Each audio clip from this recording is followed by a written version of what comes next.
हरे कृष्णा, राधे राधे दोस्तों। आप सभी को वैशाख मास की हार्दिक शुभकामनाएं। आप सभी पर विष्णु भगवान की कृपा सदा सर्वदा बनी रहे। तो आज की इस वीडियो में आप लोग सुनेंगे वैशाख मास की कथा। आपसे अनुरोध है कि कथा को पूरा अवश्य सुनिएगा।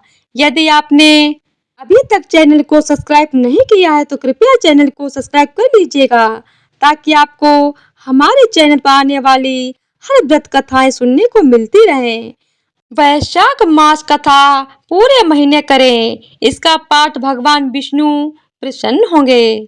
वैशाख मास में भगवान विष्णु की पूजा अर्चना करने से व्यक्ति को शुभ फल की प्राप्ति होती है। वैशाख मास को धर्म और करुणा का प्रतीक माना जाता है। मान्यता है कि इस महीने में भगवान परशुराम और गौतम बुद्ध का जन्म हुआ था। इस पूरे माह में वैशाख मास की कथा महात्म्य पढ़ने से भगवान विष्णु की कृपा प्राप्त होती है। सूत जी कहते हैं, महात्मा नारद के वचन सुनकर राजश्री अम्बरीश ने विस्मित होकर कहा, महामुने, आप मार्गशीर्ष, अगहन आदि पवित्र महीनों को छोड़कर वैशाख मास की ही इतनी प्रशंसा क्यों करते हैं? उसी को सब मासों में श्रेष्ठ क्यों बतलाते हैं? यदि माधव मास सबसे श्रेष्ठ और भगवान लक्ष्मीपति को अधिक प्रिय है, तो उस समय स्नान करने की क्या विधि है? वैशाख मास में किस वस्तु का दान, कौन सी तपस्या तथा किस देवता का पूजन करना चाहिए? कृपा निधे, उस समय किए जाने वाले पुण्य कर्म का आप मुझे उपदेश कीजिए। सद्गुरु के मुख से उपदेश की प्राप्ति दुर्लभ होती है। उत्तम देश और काल का मिलना भी बड़ा कठिन होता है। राज्य प्राप्ति आदि दूसरे कोई भी भाव हमारे हृदय को इतनी शीतलता नहीं प्रदान करते जितनी कि आपका समागम। नारद जी ने कहा, राजन सुनो, मैं संसार के हित के लिए तुमसे माधव मास की विधि का वर्णन करता हूँ। जैसा कि पूर्व काल में ब्रह्मा जी ने बतलाया था, पहले तो जीव का भारतवर्ष में जन्म होना ही दुर्लभ है। उससे भी अधिक दुर्लभ है वहाँ मनुष्य की योनि में जन्म। मनुष्य होने पर भी अपने अपने धर्म के पालन में प्रवृत्ति होनी तथा और भी कठिन है। उससे भी अत्यंत दुर्लभ है भगवान वासुदेव में भक्ति, और उसके होने पर भी माधव मास में स्नान आदि का सुयोग मिलना तो और भी कठिन है। राजेंद्र, जिन लोगों ने वैशाख मास में भली भांति के उपचारों द्वारा मधु दैत्य के मारने वाले भगवान लक्ष्मीपति का पूजन कर लिया, उन्होंने अपने जन्म का फल पा लिया।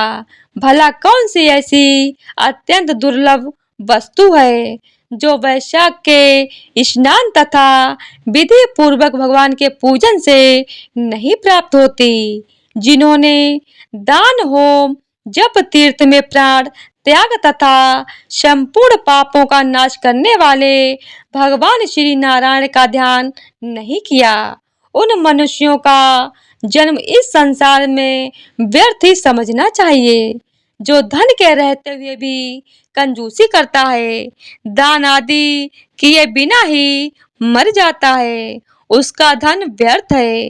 राजन, उत्तम कुल में जन्म, अच्छी मृत्यु, श्रेष्ठ भोग, सुख सदा दान करने में अधिक प्रसन्नता, उदारता तथा उत्तम धैर्य, ये सब कुछ भगवान श्री विष्णु की कृपा से ही प्राप्त होते हैं। महात्मा नारायण के अनुग्रह से ही मनोवांछित सिद्धियां मिलती हैं।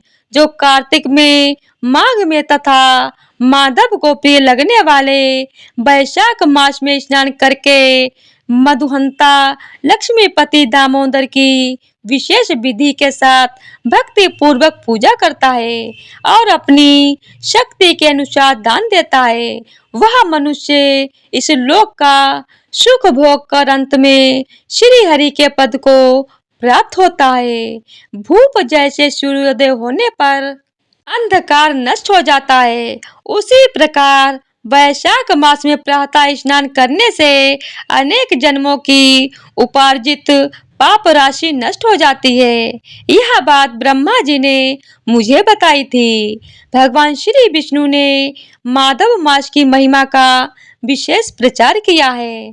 अतः इस महीने के आने पर मनुष्यों को पवित्र पवित्र करने वाले पुण्य जल से परिपूर्ण गंगा तीर्थ, नर्मदा तीर्थ, यमुना तीर्थ अथवा सरस्वती तीर्थ में सूर्योदय से पहले स्नान करके भगवान मुकुंद की पूजा करनी चाहिए। इससे तपस्या का फल भोगने के पश्चात अक्षय स्वर्ग की प्राप्ति होती है। भगवान श्री नारायण अनामय रोग व्याधि से रहित हैं। उन गोविंद देव की आराधना करके तुम भगवान का पद प्राप्त कर लोगे। राजन, देवादिदेव लक्ष्मीपति पापों का नाश करने वाले हैं। उन्हें नमस्कार करके चैत्र की पूर्णिमा को इस व्रत का आरंभ करना चाहिए। व्रत लेने वाला पुरुष यम नियमों का पालन करे, शक्ति के अनुसार कुछ दान दे, हविष पात्र भोजन करे, भूमि पर सोए, ब्रह्मचर्य व्रत में दृढ़ता पूर्वक स्थित रहे तथा हृदय में भगवान श्री नारायण का ध्यान करते हुए कृच्छ्रु आदि तपस्याओं के द्वारा शरीर को सुखाए। इस प्रकार नियम से रहकर जब वैशाख की पूर्णिमा आए उस दिन मधु तथा तिल आदि का दान करे। श्रेष्ठ ब्राह्मणों को भक्ति पूर्वक भोजन कराए, उन्हें दक्षिणा सहित धेनु दान दे तथा वैशाख स्नान के व्रत में जो कुछ त्रुटि हुई हो उसकी पूर्णता के लिए ब्राह्मणों से प्रार्थना करे। भूपाल, जिस प्रकार लक्ष्मी जी जगदीश्वर माधव की प्रिया हैं, उसी प्रकार माधव मास भी मधुसूदन को बहुत प्रिय है। इस तरह उर्वरित नियमों के पालन पूर्वक 12 वर्षों तक वैशाख स्नान करके अंत में मधुसूदन की प्रसन्नता के लिए अपनी शक्ति के अनुसार व्रत का उद्यापन करें। अम्बरीश, पूर्व काल में ब्रह्मा जी के मुख से मैंने जो कुछ सुना वह सब वैशाख मास का महात्म्य तुम्हें बता दिया। अम्बरीश ने पूछा, मुने, स्नान में परिश्रम तो बहुत थोड़ा है, फिर भी उससे अत्यंत दुर्लभ फल की प्राप्ति होती है। मुझे इस पर विश्वास क्यों नहीं होता? मुझे मोह क्यों हो रहा है? नारद जी ने कहा, राजन, तुम्हारा संदेह ठीक है।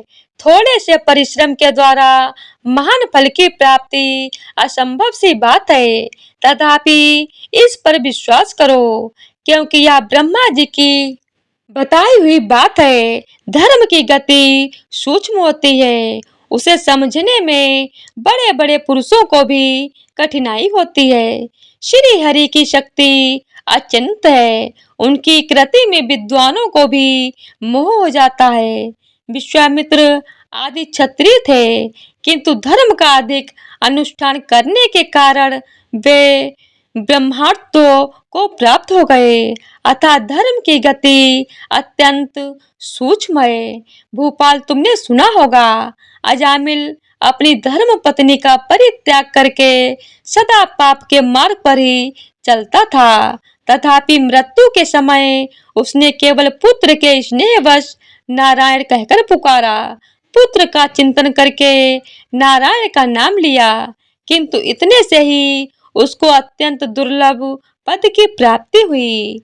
जैसे अनिच्छा पूर्वक भी यदि आग का स्पर्श किया जाए तो वह शरीर को जला देती है, उसी प्रकार किसी दूसरे निमित्त से भी यदि श्री गोविंद का नामोच्चारण किया जाए तो वह पाप राशि को भस्म कर डालता है। अनिच्छा यद्यपि दहति स्पृष्टो हुतवहो यथा तथा दहति गोविंदा नामा व्याजाद पीड़ितम। जीव विचित्र है, जीवों की भावनाएं विचित्र हैं, कर्म विचित्र है तथा कर्मों की शक्तियां भी विचित्र हैं। शास्त्र में जिसका महान फल बताया गया वो वही कर्म महान है, फिर वह अल्प परिश्रम साध्य हो या अधिक परिश्रम साध्य। छोटी सी वस्तु से बड़ी वस्तु का नाश होता देखा जाता है। जरा सी चिंगारी से बोझ के बोझ तिनके स्वाहा हो जाते हैं। जो श्री कृष्ण के भक्त हैं उनके अनजान में भी किए हुए हजारों हत्याओं से युक्त होकर पातक तथा चोरी आदि पाप भी नष्ट हो जाते हैं। वीर जिसके हृदय में भगवान श्री विष्णु की भक्ति है वह विद्वान पुरुष यदि थोड़ा सा भी पुण्य कार्य करता है तो वह अक्षय फल देने वाला होता है। अतः माधव मास में माधव की भक्ति पूर्वक आराधना करके मनुष्य अपनी मनोवांछित कामनाओं को प्राप्त कर लेता है। इस विषय में संदेह नहीं करना चाहिए। शास्त्रोक्त विधि से किया जाने वाला छोटे से छोटे कर्म क्यों न हो, उसके द्वारा बड़े से बड़े पाप का भी क्षय हो जाता है तथा उत्तम कर्म की वृद्धि होने लगती है। सो हे राजन, भाव तथा भक्ति दोनों की अधिकता से फल में अधिकता होती है। धर्म की गति सूक्ष्म है, वह कई प्रकार से जानी जाती है। महाराज, जो भाव से हीन है, जिसके हृदय में उत्तम भाव एवं भगवान की भक्ति नहीं है, वह अच्छे देश तथा काल में जा जाकर जीवन भर पवित्र गंगा जल से नहाता और दान देता रहे तो भी कभी शुद्ध नहीं हो सकता, ऐसा मेरा विचार है। अतः अपने हृदय कमल में शुद्ध भाव की स्थापना करके वैशाख मास में प्रातः स्नान करने वाला जो विशुद्ध चित्त पुरुष भक्ति पूर्वक भगवान लक्ष्मीपति की पूजा करता है, उसके पुण्य का वर्णन करने की शक्ति मुझ में नहीं है। अतः भूपाल, तुम वैशाख मास के फल के विषय में विश्वास करो। छोटा सा शुभ कर्म भी सैकड़ों पाप कर्मों का नाश करने वाला होता है। जैसे हरि नाम के भय से राशि राशि पाप नष्ट हो जाते हैं, उसी प्रकार सूर्य के मेष राशि पर स्थित होने के समय प्रातः स्नान करने से तथा तीर्थ में भगवान की स्तुति करने से भी समस्त पापों का नाश हो जाता है। यथा हरे नामा भयन भूपु नयंसि सर्वे दुरिस्तये वृंदानुमम रवो मेषगते विभाते स्नानन तीर्थ च हरिस्तवेन। जिस प्रकार गरुड़ के तेज से सांप भाग जाते हैं, उसी प्रकार प्रातः काल वैशाख स्नान करने से पाप पलायन कर जाते हैं। यह निश्चित बात है। जो मनुष्य मेष राशि के सूर्य में गंगा या नर्मदा के जल में नहाकर एक दो या तीनों समय भक्ति भाव के साथ पाप प्रशमन नामक स्तोत्र का पाठ करता है, वह सब पापों से मुक्त होकर परम पद को प्राप्त होता है। अम्बरीश, इस प्रकार मैंने थोड़े में यह वैशाख स्नान का सारा महात्म्य सुना दिया। अब और क्या सुनना चाहते हो? तो एक बार प्रेम से बोलिए जय श्री हरि विष्णु, विष्णु भगवान की जय हो। तो आज की वीडियो अगर आप लोगों को पसंद आई हो तो वीडियो को लाइक शेयर और चैनल को सब्सक्राइब कर दीजिएगा। धन्यवाद।